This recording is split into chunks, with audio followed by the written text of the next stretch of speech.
Hi everybody, it's Dr. Sharon Livingston from Bring on the Biz, and I'm here with another wonderful show, I think. I have two fantastic guests here, Doris from Good Karma Cafe, and Cora Poage from, what's the name of the company now? Sexy Soul Wellness. Okay, so we're keeping that name for now because I now. know we're in transition in a little bit. Yes. And I wanted you to meet these fantastic people because we just had such amazing energy together. Glenn and I have been looking for places to have whole, wonderful food, and my husband is 99% vegan, and I'm probably about 85% vegan, but we eat all organic and as much as we can. And we're always looking for a good place to eat. And so, of course, that's hard to find. You know, I come from New York City originally, and so does Cora. Yeah. And in New York, you can find just about anything. But up here in New Hampshire, it's much harder. And so we found Good Karma Cafe in Exeter, which is, 35 minutes, I guess, from here. And we walked in and fell in love. It was like, oh my God, this is amazing. And so I'm going to ask Ed to tell us about his vision and how he created it. And then just a few weeks ago, when's your birthday? August 3rd. August 3rd. Glenn's birthday is this coming Monday, August 26th. Oh, that's right. We were there for dinner, and we see this beautiful woman with this incredible energy sitting there with balloons. And what was so amazing to me, and that's why I asked you, had you been there before, was that the two of you looked like you knew each other for years. And so that was, it was just like, you know, synchronicity that, you know, your story had to be told. So you are here because I want you to tell your stories. And so, Ed, I would love it if you talked a little bit about Good Karma, what you offer, what your vision is, how you created it, and as you're talking, I may ask you some questions, and you know, feel free to ask questions as well. Great, Okay. thank you.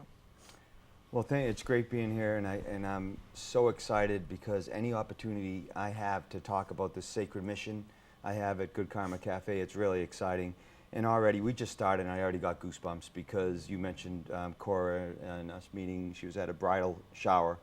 And the synchronicities that happen at Good Karma Cafe, you know, wonderful things happen there, and besides the great food. And it's interesting how you started. You were talking about you can go to New York and find great food. I mean, it's so vast and there's so many places. And I recently came back from New York City because every time I go, I look for new and interesting places that promote the healthy food genre. And there's a wide spectrum when you're talking about healthy food. There's some vegan establishments that are saying they're healthy, but they're not that healthy. It's a lot of soy and what have you. And so anyway, I was in New York City, and Can I stop you for a second? Yes. So talk about soy. so I don't, you know, it's funny, and I'll talk more about this. I'm not a food expert. The whole theory of Good Karma Cafe was started based on I'm an ordinary Joe, and my partner was a 100% vegan and was a raw foodist, which I can explain to the people momentarily. But yeah, soy is so heavily processed nowadays, and everybody thinks like they're having soy milk and it's healthy and all these soy products. It's as heavily processed now as many of the other products out there because something catches on out there, and corporate America says, oh, Americans think this is really good for you. Asia, they have a lot of soy, you know, in Japan, what have you, and they're really healthy there. So they grab onto it and then they mass produce and they say soy.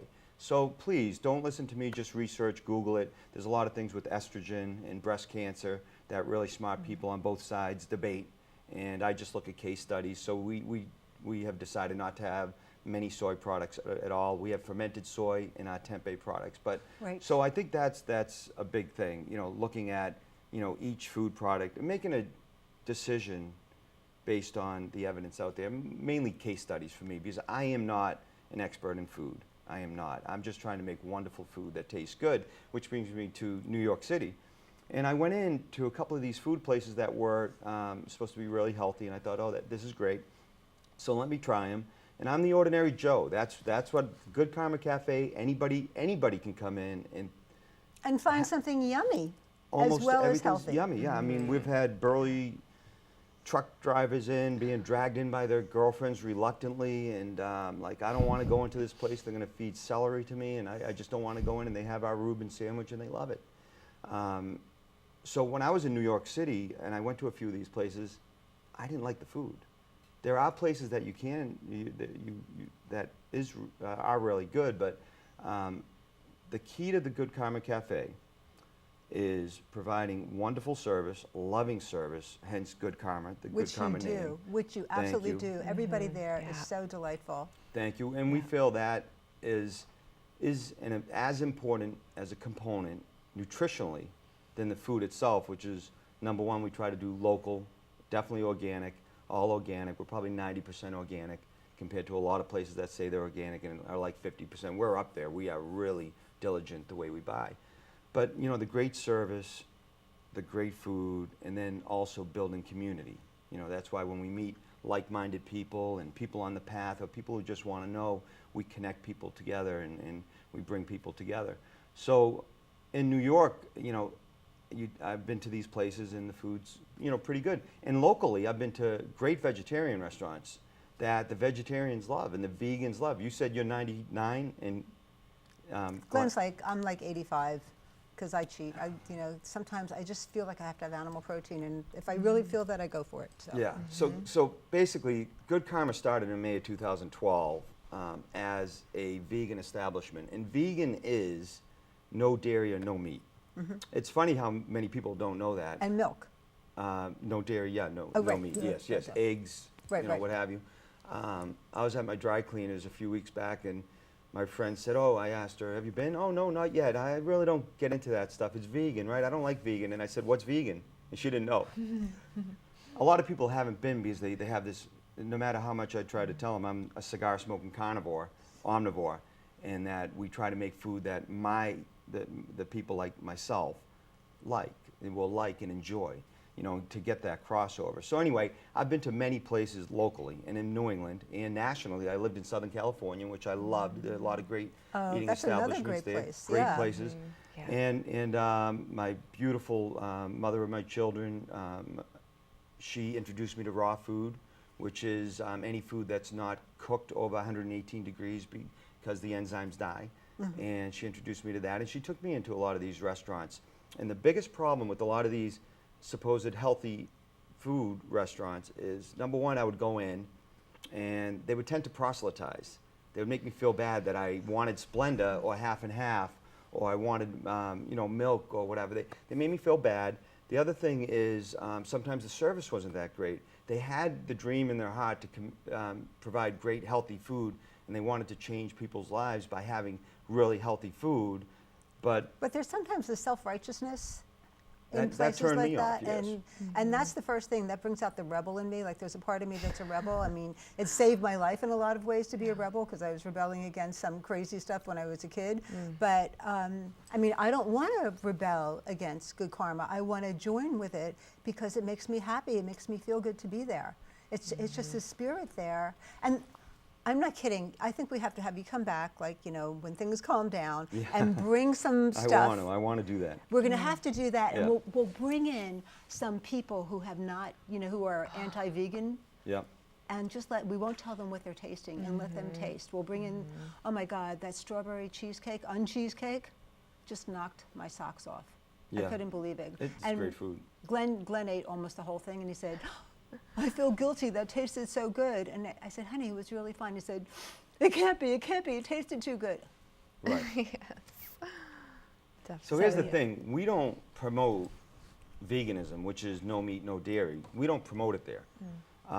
You just from, serve it. From the beginning, we became a vegan establishment, and because my partner, who's my MPG, my mother's partner's grandson, they're not married because, for reasons, you know, my father had a pension when he passed away, and, you know, he doesn't want to walk away I from have some never heard hard-earned money. MPG ever before. And Brett is a great vegan chef. He trained under Alyssa Cohen in Boston at Grazzo, a raw food restaurant. He's fantastic. He came over my house in 2009 for Thanksgiving.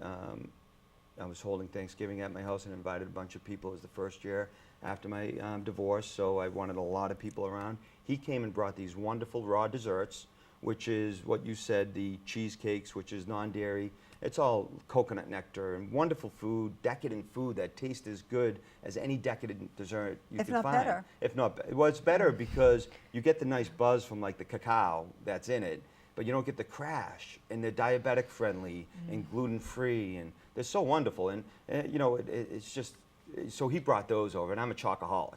So I'm still a chocoholic. I'm as ordinary Joe as you can get, with the desire to find wonderful, tasty, healthy food.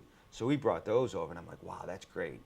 You know, I want to do a place. I always wanted to have a little coffee shop that had the New York Times, Wall Street Journal, and a nice place in town. And when he did that, I love smoothies, and good smoothies, not junk with powders that you don't know what the powders are, with synthetic vitamins. You know, I want like real food smoothies, and that like we do, Like we have at my Good Kale Karma juice. Cafe. Yours that's as real as you get right there.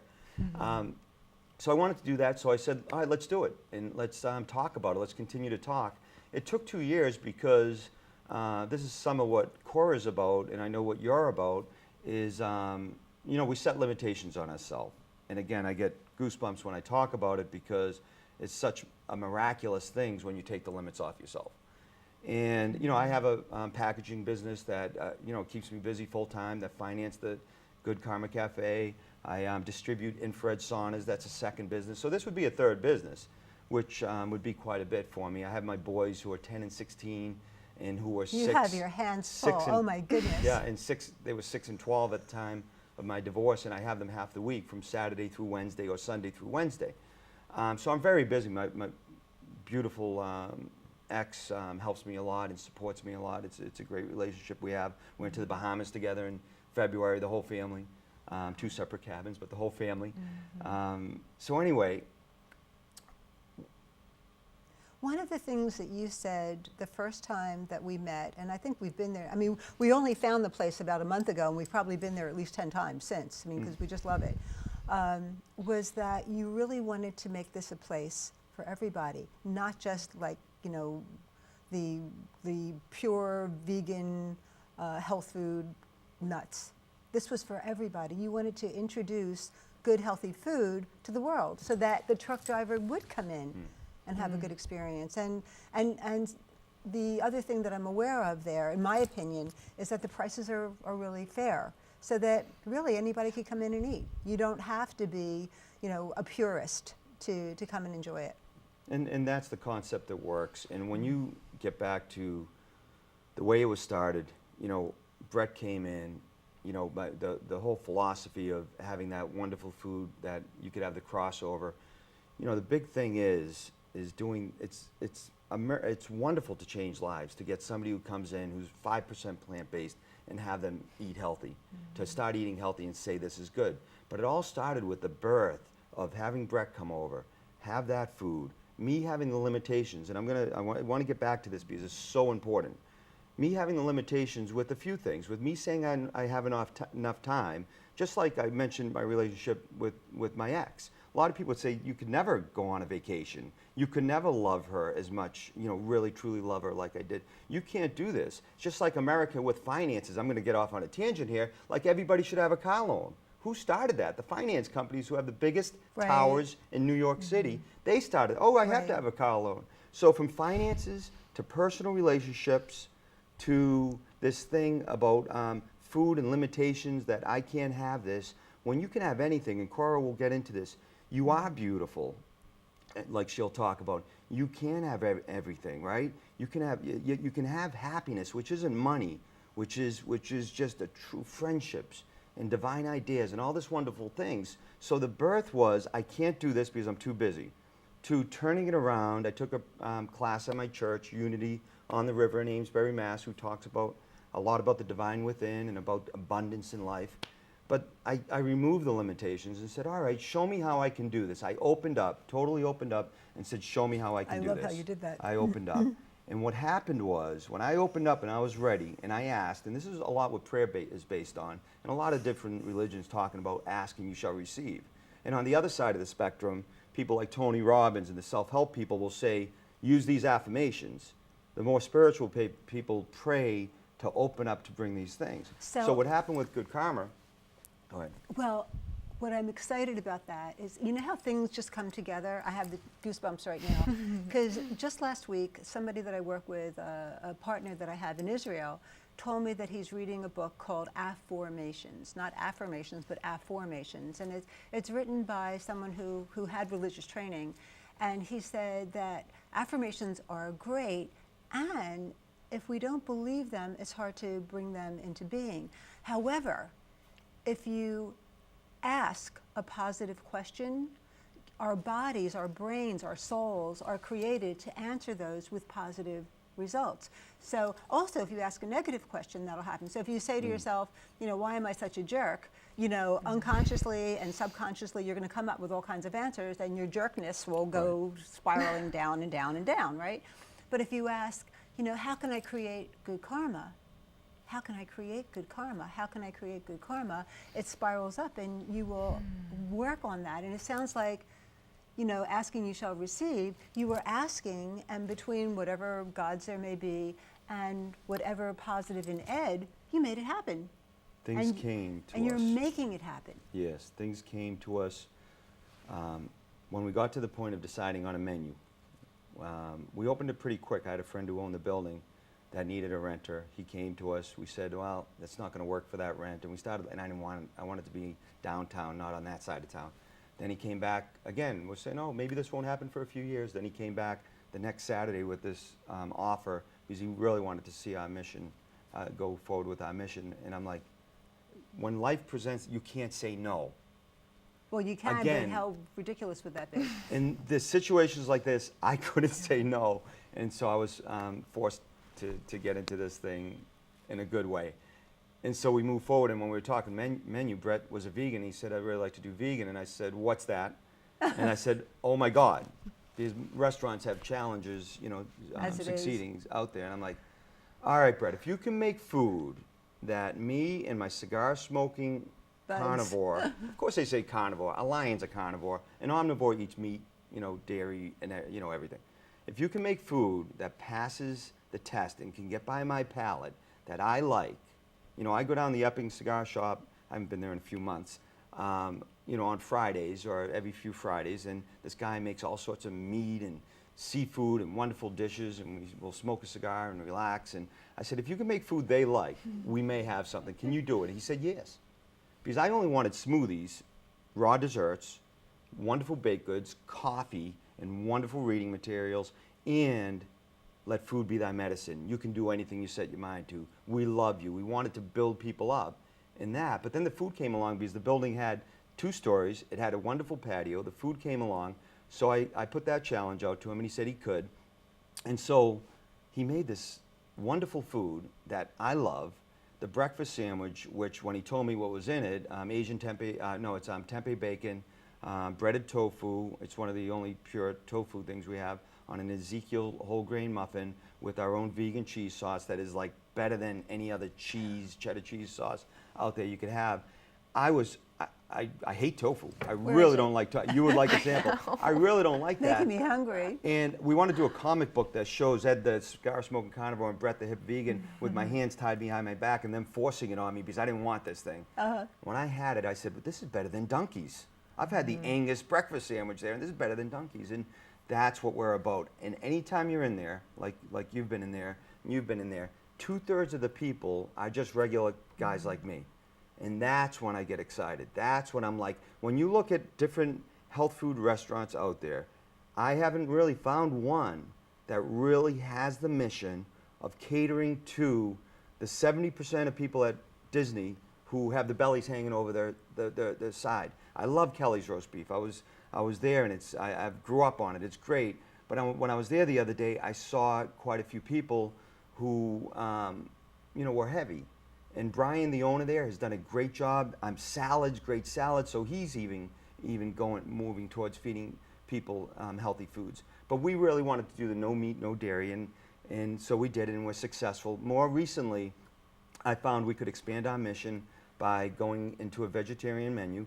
I announced it on Facebook, and some vegans really were upset about it.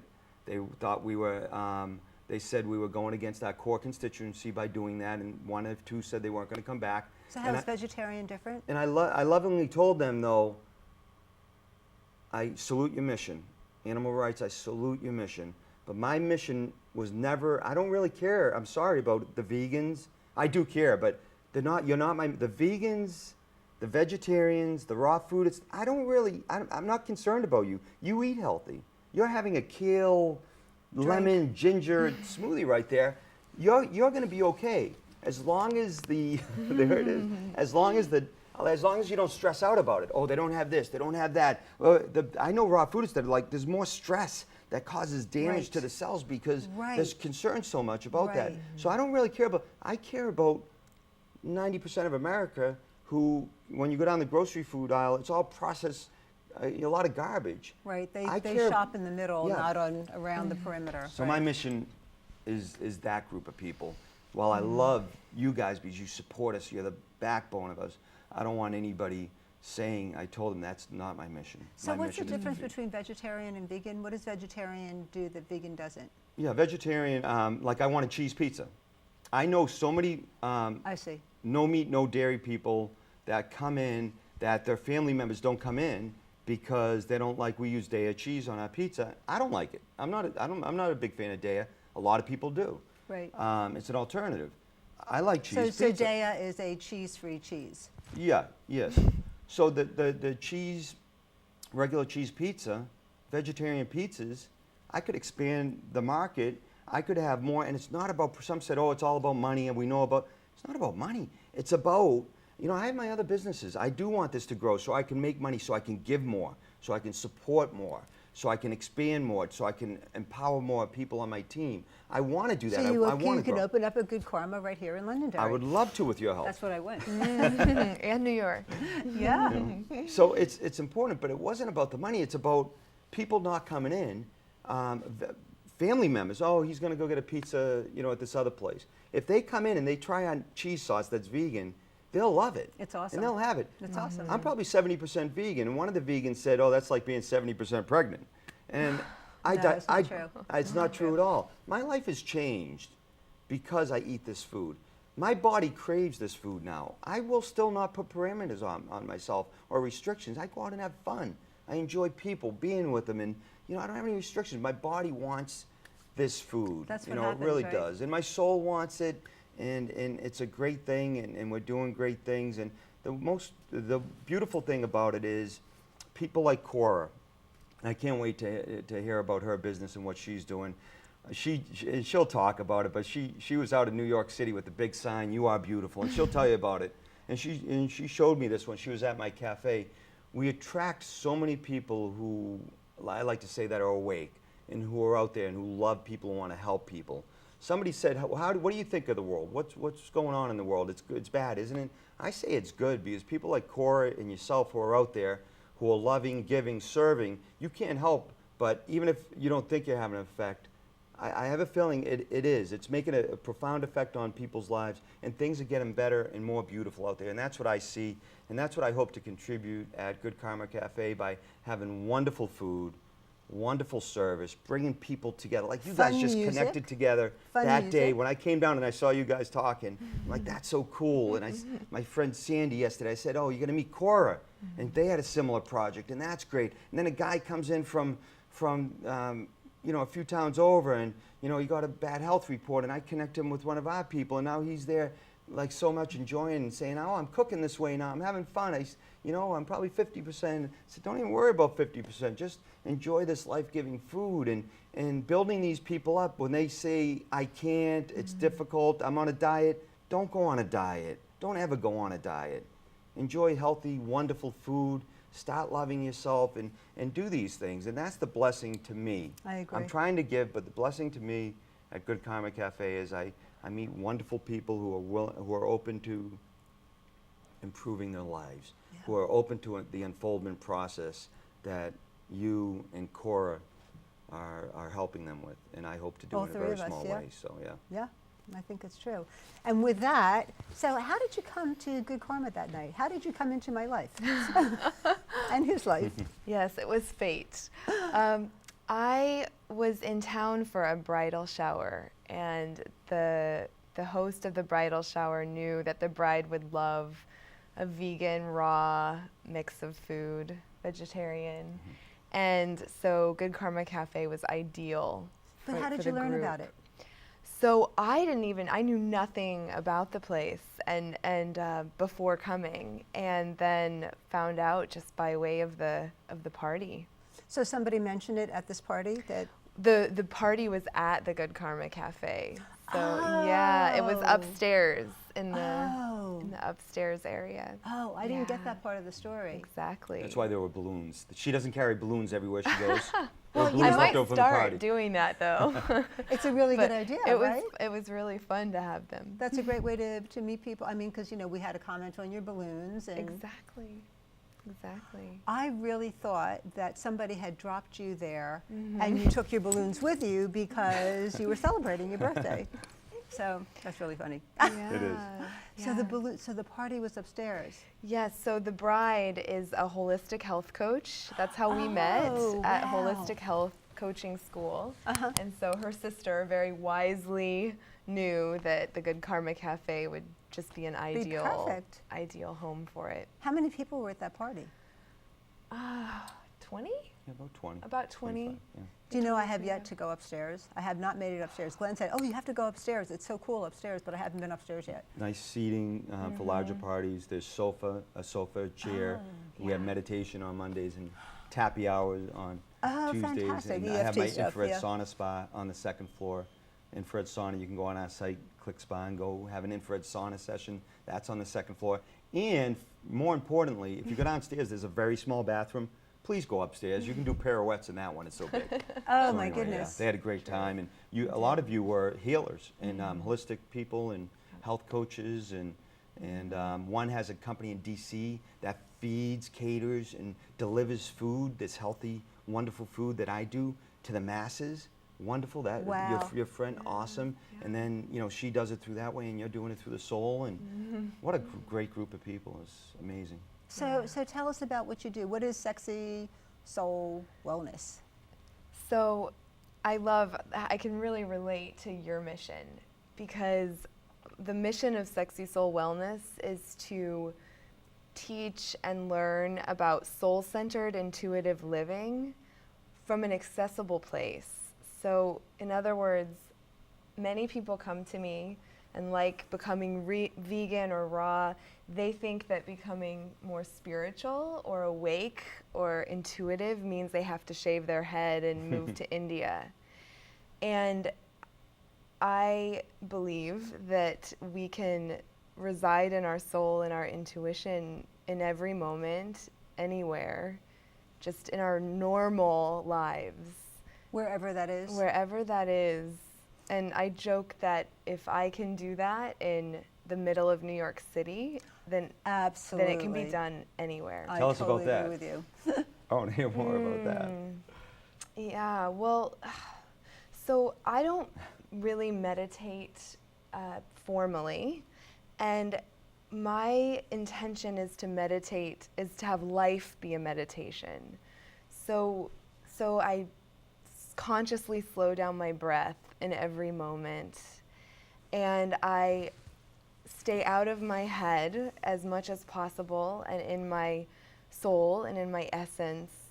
And if I'm walking, How do you stay in your soul? Like when you said that, I thought you were going to say something about like third chakra, or I don't know. I didn't know what you were going to say. But how do you breathe into your soul? Like are you in your abdomen? Where are you?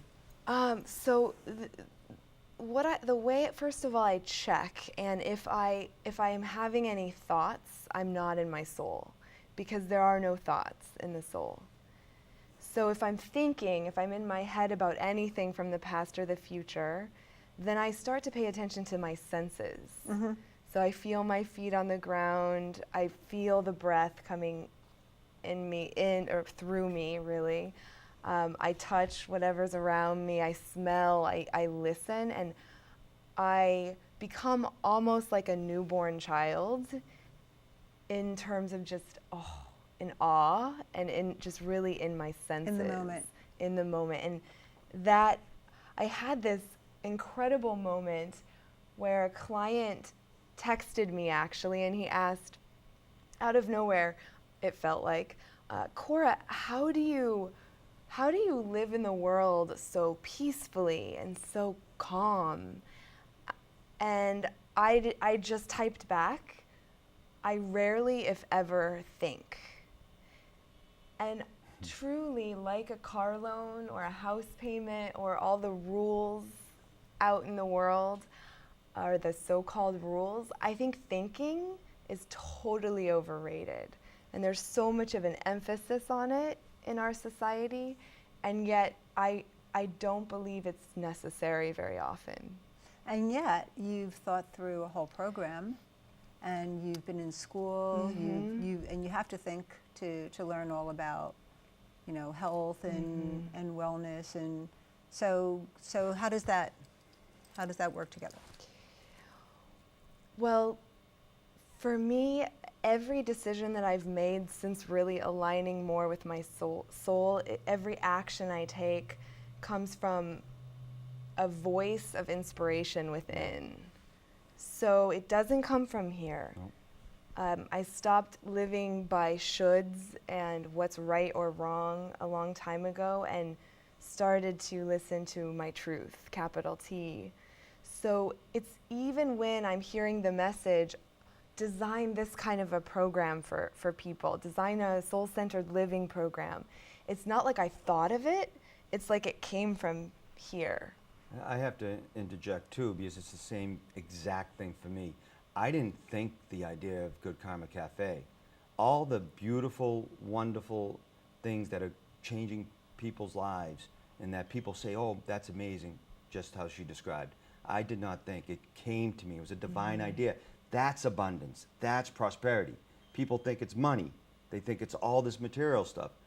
The abundance and prosperity is in divine ideas that Cora just talked about, that she got from slowing her mind. I get them by when I run, and I get really quiet, and I can't fight. You're right. It comes to you, and it's an amazing, wonderful thing. So I have to tell you that the same thing as how she's designing her programs, they come to me the same way. It's amazing. Thank you. Sorry I interrupted. I just wanted to share that. It's beautiful. It's probably a big reason why we connected so much when we met, is that we're both ideally resonating more in that surrender. It's like the surrender to being of sacred service in whatever way is for the highest good of all. And I just, when you were speaking, I had this flash of a huge aha for me. So for 28 years of my life, well, probably more like 25. So when my parents got divorced, I was 3. And I remember believing that if I had only worked harder and been sweeter and nicer and a better daughter, then they would have stayed together. Right. And in that moment, I made an almost unconscious contract with my parents and with the world that I would always be good and do the right thing and be happy and peppy. And I lived my whole life that way.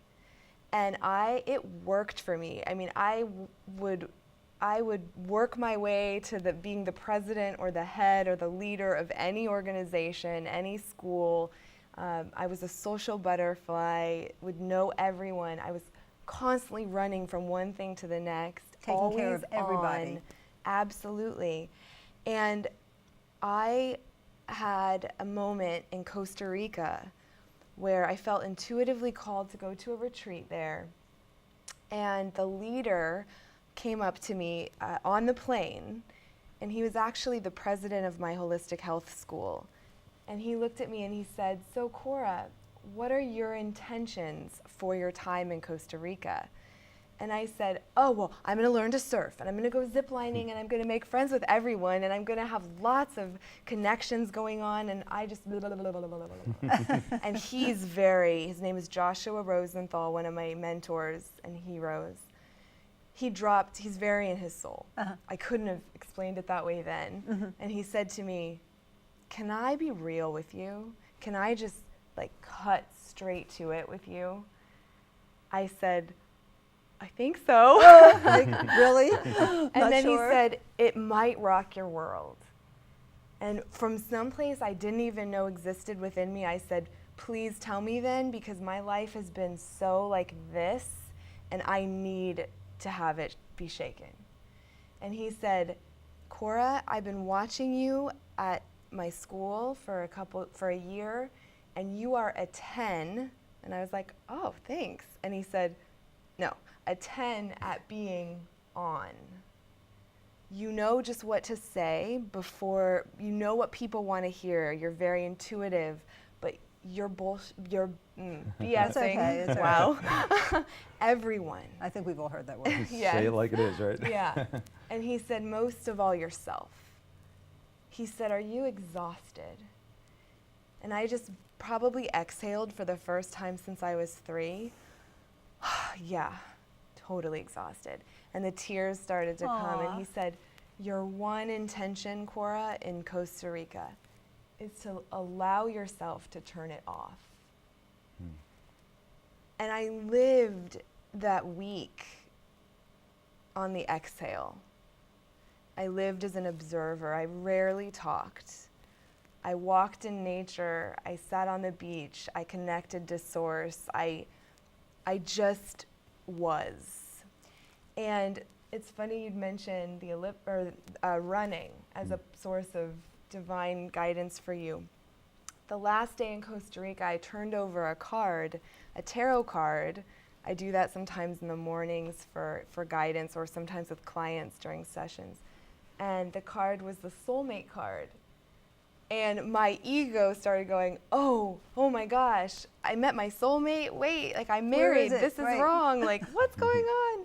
And I went to the gym, and I was on the elliptical machine, and I was just on it, just being in my body, and all of a sudden I felt just energy coming through, and I heard the words, you are your own soulmate. And that was, for me, that was the shift, like the capital S. Well, I'll say one of the big ones, because they've happened more and they'll continue. But from that point on, I knew that my soulmate was within. And if I could just drop down into union with her or him, then I'd be okay. And I'd be more than okay. Out of the head into the soul. Nice. So awesome. Yeah.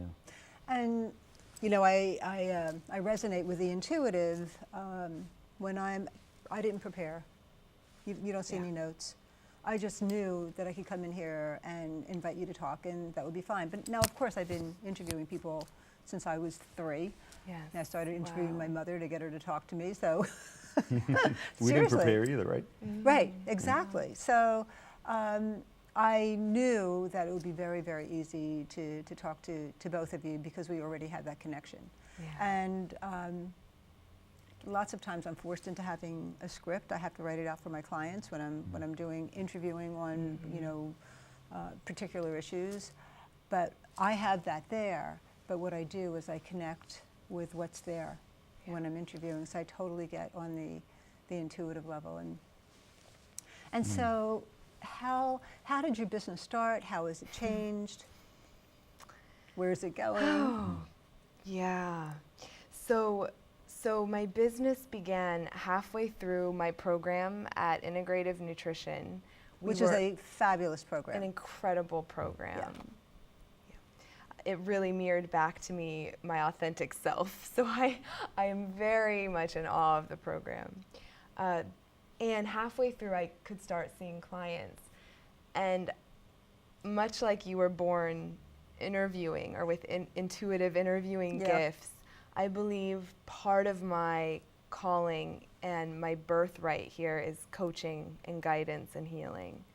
So the minute I started taking clients, it was just like something within me, like I just pictured that game Tetris, but something clicked, and it was just like whoosh. And I would be coaching, and I would forgot what I was saying. Like I couldn't remember the session afterwards because I was so in the flow and just letting it happen. Right.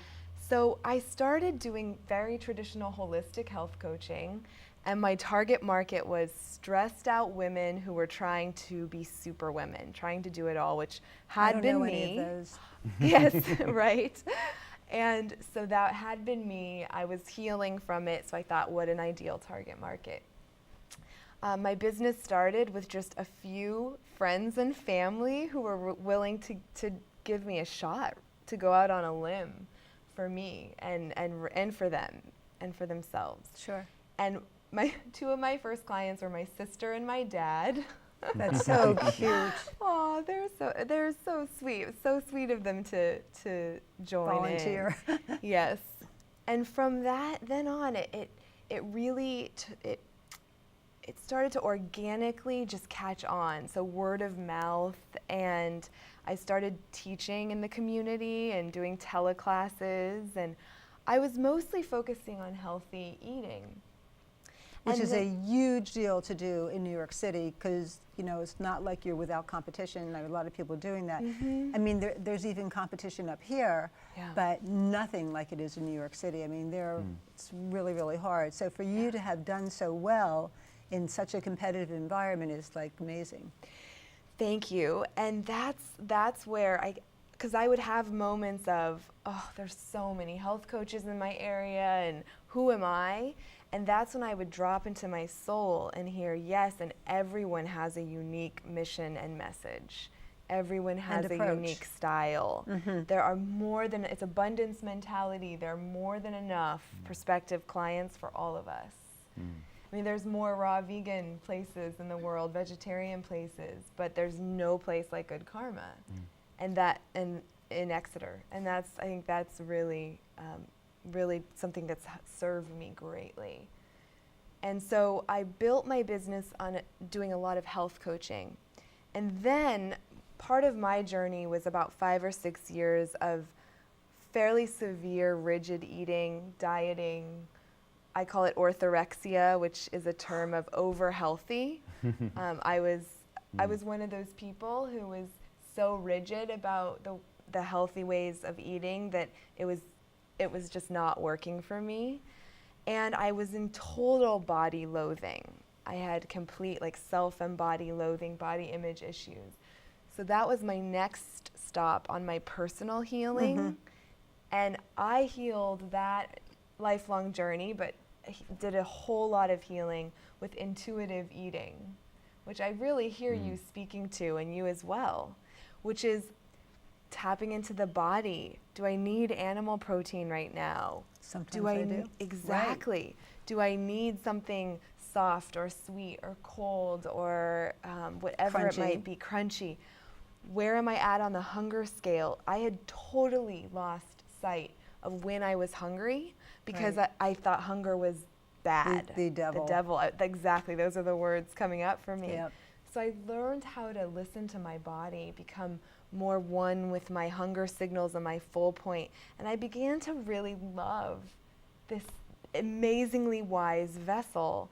And about 2 years into my healing, 3 o'clock in the morning or something like that, my husband and I are sleeping, and I sit up straight in bed and I yell at the top of my lungs, I love my body! Aw. What? It was so... Aw. And then I was like, and I felt vibrating. I felt like shivers. My husband, Ben, goes, that's nice, honey. I love your body, too. And rolls over.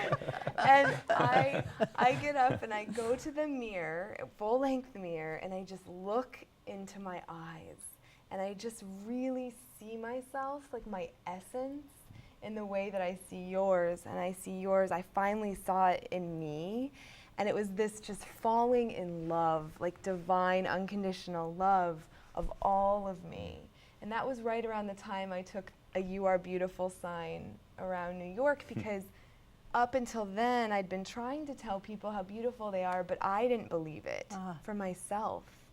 So it was mixed messages. What did you do with that sign? Tell people. Oh, okay. Well, I had a photo shoot coming up. I'm an actor, so it was for my headshots and then also for my website. And the rawtographer is the photographer Jeff Scarrick. Rawtographer? The rawtographer. He's a raw foodist. Amazing, amazing guy. And I had this just impulse, this intuition, this divine wink to make this sign and carry it around. And when Jeff heard about it, probably the same day of the photo shoot, he said, let's do it. And he gave me an extended photo shoot. I think we were shooting for 7 hours. Oh my goodness. And the last 2 hours, I walked around New York with a giant sign that just said, "You are beautiful." And I would just stand And she's there in the middle holding of it the up. street, right? And I saw the picture, and she's tall and slender, and some guys might have looked for the wrong reason, but they would have saw the sign, which was good. They would have got. They She would definitely have gotten the struck a message. pose, and that's a beautiful message. Right in the middle of the street. I mean, to do that in New York, You, get- you see, have what- to have guts. It's You funny really when do. You get these inspirations like that, and you go out there, and then you may feel a little embarrassed. What am I doing? What am I? You know, during a time when I went through a lot of spiritual growth, I just kept on seeking, and I ran, I'd pray, I'd yell, I'd be like, "What's going on?" And then when I came through, I'm like, "Oh my God!" I kept on seeking, and I changed my license plate to Seek. And then after I did it, I'm like, "Oh my God! Now I'm Seek. I don't want I don't want to be the Seek mobile." And it's funny, we get these divine things, and they affect people, and that's funny you did that at that time. I love that picture. I wish we great. could show it. And go on, where can they find that? If people contact me at my website, Cora, or at my email, Cora@sexysoulwellness.com, I can Cora share at it. sexysoulwellness.com. Yep, great. yep. And there's a Facebook page too called the You Are Beautiful campaign, which is another baby of mine.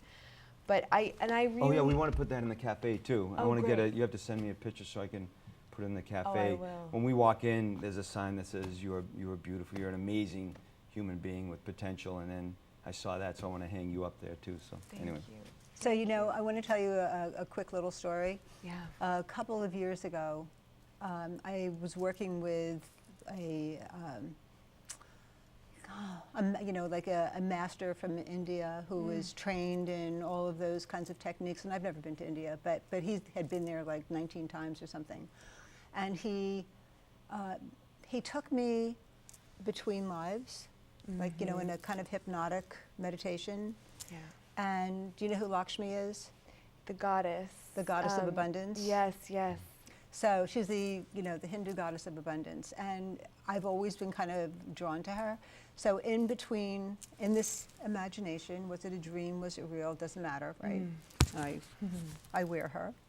Yes. I met this goddess, and it was the most unbelievable experience. And to me, it was like self-love, because I allowed myself to have the mother I always wanted, and giving me all the options I've ever wanted. And so on my car now, and this is what reminded me, there's like a little prayer that you can say to her, which is Shreem Brazi, and that, you know, it's abundance of all good things. I don't see it as abundance of money. I see it as abundance of everything good that we can, you know, send out to everybody. So my license plate is Shreem. Oh, nice. Beautiful. Nice. I'll have to take a picture of that one. Yeah. It's funny. It all starts with self-love, and you mentioned it, and it really, since I've developed, it was a lot of work. Since I've developed it, I've come from an interesting background, and I had to go through a lot to get where I am now. But it was a journey of self-love, and now that I'm at that point, not at that point, but I do Growing. have self-love. I have beautiful people who come into my life all the time. I've had it happen recently last month, but it's continually happening, you know, because of that. And it's, when you look at it, it starts with feeding your mind with good thoughts, like you are beautiful. You are, you know, and feeding your body. When you're eating Captain Crunch, I like Captain Crunch. I'm sorry. When you're eating healthy foods, when I eat at my cafe, it's an act of self-love. When I eat that food, it's an act of self-love. When you go see Cora, or she suggests that you read or look at things a certain way, it's an act of self-love. And these little steps, hopefully I'll continue to grow as I take more of these steps. And that's when everything opens up, right? Like you described.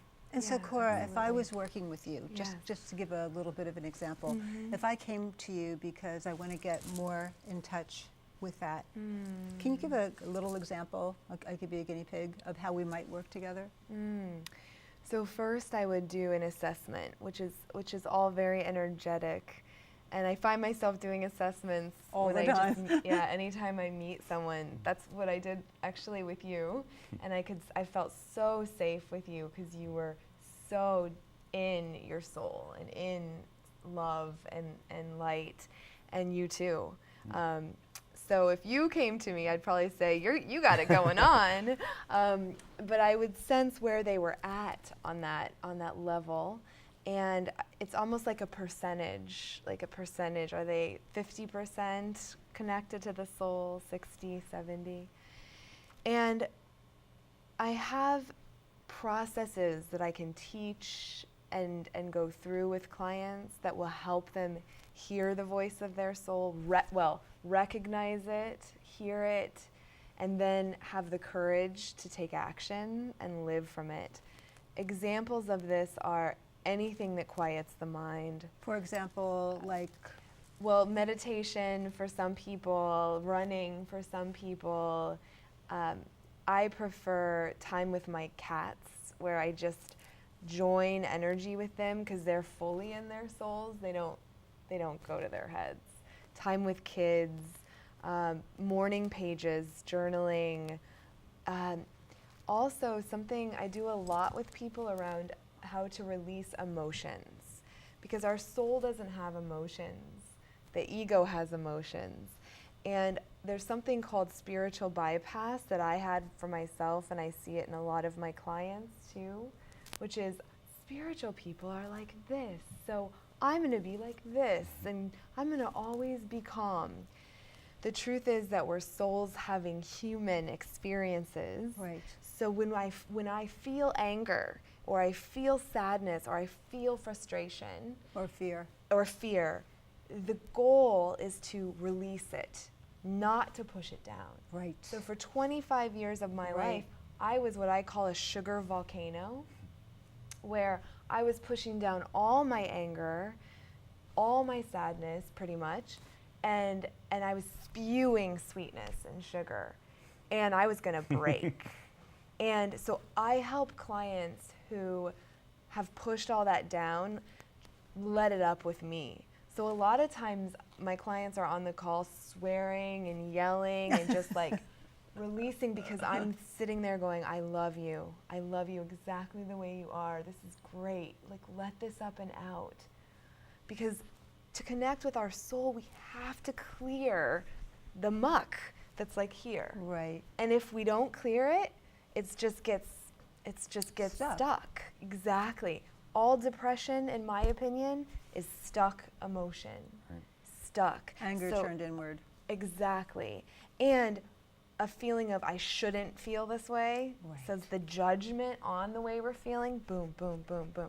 So a We're lot of what I human, do. even though we have a soul. And humans have Exactly. all those feelings. One And of the, go ahead. I was just quickly, Yeah. and when you look at the self-help industry, and you look at people trying to get you rich, or get you, the money, this stuff, and all, and they have a lot of great techniques and affirmations.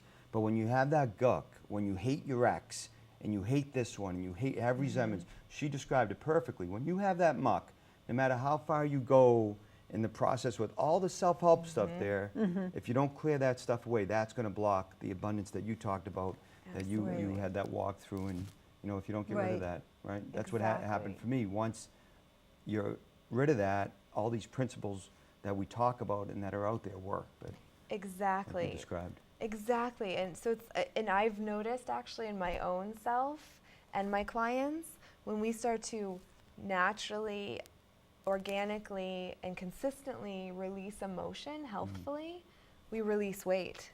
I see it time and time again. Yeah, I used to be Absolutely. 25 pounds heavier. I think it was all emotion and and a lot of self-hate. Right. So when we release so I work with clients on healthfully releasing emotion, quieting the mind, being able to tap into the intuition and the soul and to live from there. And I also really what happens is my clients fall in love with themselves. And it's not this, like the kind of love where we're looking in the mirror going, I'm so great. It's that kind of love where no matter what we do, we forgive ourselves. No, we just don't stay in the self-berating zone very long. It's that kind of love where we know there's limitless possibilities, that we're divine love and light in human form. It's that kind of a knowing, capital K.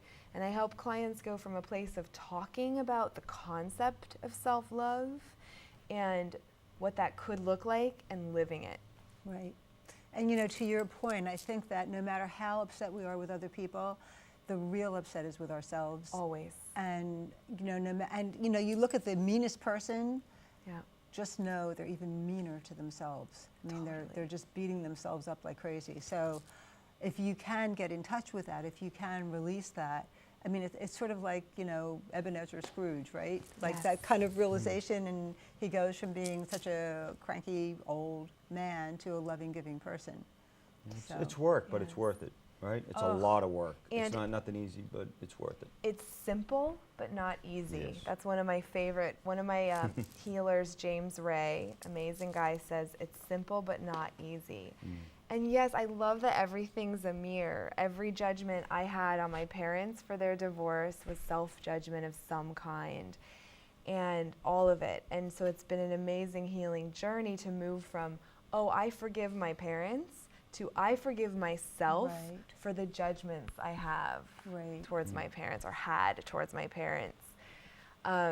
But isn't that amazing that, I mean, what you said huge. is like so profound, because that happens when people split up. The kids always think it's their fault. And you were only 3 years old. Yes. And you took it on as a life purpose. Exactly. And so much of my healing and much of what I do with clients is dialoguing and connecting with my little 3-year-old within. And I'll never forget, for 32 days I did a process where a closed eye process in a sauna, actually, where I hung out with her visually in my vision. And one time I pictured us at an amusement park because I asked her what she wanted to do, and that's what she wanted to do. And we were walking around, and I put my hand on her shoulder and I said, you know, little Cora, you're going to be just fine. And I really meant it. And she looked up at me and she said, you are too. Aw. And it was just this, like such a Isn't that the beautiful coolest thing? healing. So I think a big calling for all of us is to recognize that no one received the parenting, no matter how amazing our parents were. I can tell you're an amazing dad. No one receives the parenting that they truly desire. It can only come from ourselves. Divine parenting. Right. Yeah. Exactly, divine parenting. And so that's another big part of what I work on with my clients is self-parenting. That's wonderful. That's really, really wonderful. So the other thing I wanted to mention about Good Karma is it's adorable. It's like a throwback to the 70s or something. Like you walk in there, and I was never a hippie, you know, but I always thought hippies were the coolest thing.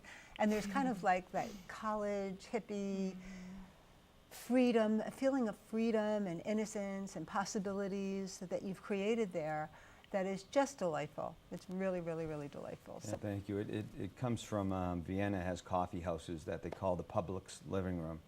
And, you know, some people go and, you know, spend the afternoon there and have a cup of coffee or two. And that's what I wanted, comfort. You know, comfort.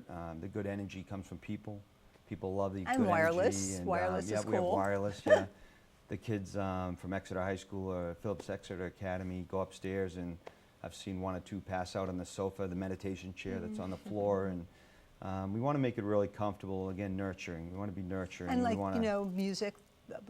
You know, I've been there a couple of times with the guitarist, and that's Friday very and cool. Saturday nights during the summer from 6 to 8 we have music, great music, and you can bring a bottle of wine and have great food. And I have a guitar that I left upstairs, and I have to put Play Me on it because people think it's my living room up there, and they're afraid to pick it up. And I have to put Play Me. A lot of that's people so do cool. play it because we want music through the place, and we want We want those good vibes, and really, it's not an eating establishment.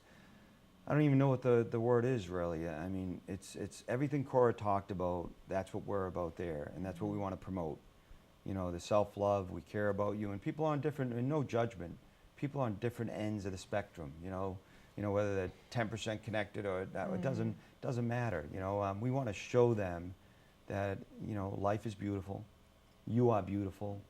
And treat yourself well. You know, we love you. Yeah, we don't know you. We still love you. We still love you. And You we feel want it when that you walk in feeling. there. That's what why it maybe feels it's like. a hippie place, but I'm a 49-year-old guy, and I grew up in Revere, Massachusetts, and a good blue-collar town. And who would think that I'd have a Good Karma Cafe? Who would think that I would end up in southern New Hampshire? I was in Southern California. I thought I'd be out there for life. But somebody told me, make plans, don't plan the outcome. Because this outcome is so beautiful, and I'm taken care of because I try to be good to others. I try to serve. And, the other thing, different religions talk about tithing, which is giving, your money, your time, talents, and treasures. Right.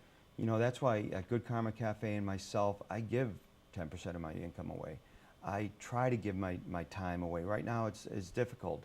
But these things that relate to abundance, how could giving 10% of your income away to a church or to a person who spiritually feeds you or whatever, how could that bring abundance? But that's really the key. You get out of self and you do these things. And Kinda so like we have paying that it energy forward. there. It is paying it forward. And all of these universal truths you can't dispute. You can try to debate, but you really can't dispute. But that's why it comes back to the energy at Good Karma Cafe. It brings people like yourself and Cora in there to bring a good energy that helps the person who's just saying, I don't like myself, I want to treat myself better, I feel good here. And they come back. And I want to They be come with other good people. And, you're attracting very interesting people. So we're kind of winding down. How do people, where are you? What are your hours? Tell them about how to find you, how to get there, how to look at the menu, all that. Yep, we're in Exeter, New Hampshire, right at the train station, right at the Amtrak Downeaster. And we're open Monday through Thursday from 6:30 a.m. until 8 p.m. at night. Wow. Friday and Saturday we're open from 6:30 until 9 p.m. at night, and Sunday from 8 to 4.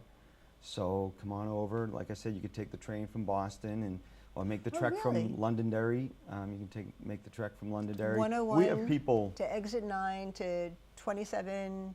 Yep, just South, right? just feel the good vibrations. You'll get there.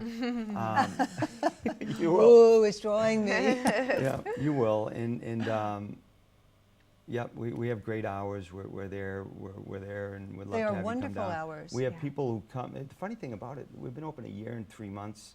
We're 5 stars on Yelp. We have. I mean, even when I have hiccups, because I'm not a restaurateur, excuse me, and I'm still learning. When we have hiccups on maybe ticket times or mistakes or whatever, people leave happy because we do. I'll apologize, I'll comp, I'll love them, I'm saying I'm learning, because we try to be genuine, because we really do care. So that's one of the things where people have driven 3 hours just to come to Good Karma Cafe. I believe it. How could, that's, I believe it. and typically they are the vegans or vegetarians or raw foodists, because we already have a great reputation and we're supported by people like Robert's Organic Garden in Beverly. Please go That's there great. too. Robert's in Beverly. It's called the Organic Garden. We're talking about good food. He's a great guy, great food. Life Alive, she owns a few. Heidi owns a few places. There's a couple of other places in Cambridge. There's just so many wonderful places. There are And a in few. closing too, Cora said it. There's a lot of health coaches in New York City. There's a lot of different places. I don't care if somebody opens a healthy place one town over from me. There's a need. Dunkin' Donuts, the CEO 20 years ago said, when franchisees were flipping out, they said, hey, there's enough to go around. There's a market for this coffee. Right. There's enough to go around. We need more of people like yourself. And Good Absolutely. Karma, open up next door. I don't care. Come on, I'll put you on my menu. I'll tell people about Legendary. you. We want you here. I know. There's enough of it. And how do people get in touch with you? My website's sexysoulwellness.com or Cora at sexysoulwellness.com. Those are the best ways to find me, or on Facebook too. And so we're going to have to get you to come back up I'd and love do to. something on that second floor, and I'll come and play. That'd be great. There we That'd be go. great. I was actually visioning that, so I would love that. Can't wait. Great. Awesome. Thank you. Thank you very much. It was a pleasure having you. Thank you so Thank you, much, Sharon. And thank you Sharon. for watching.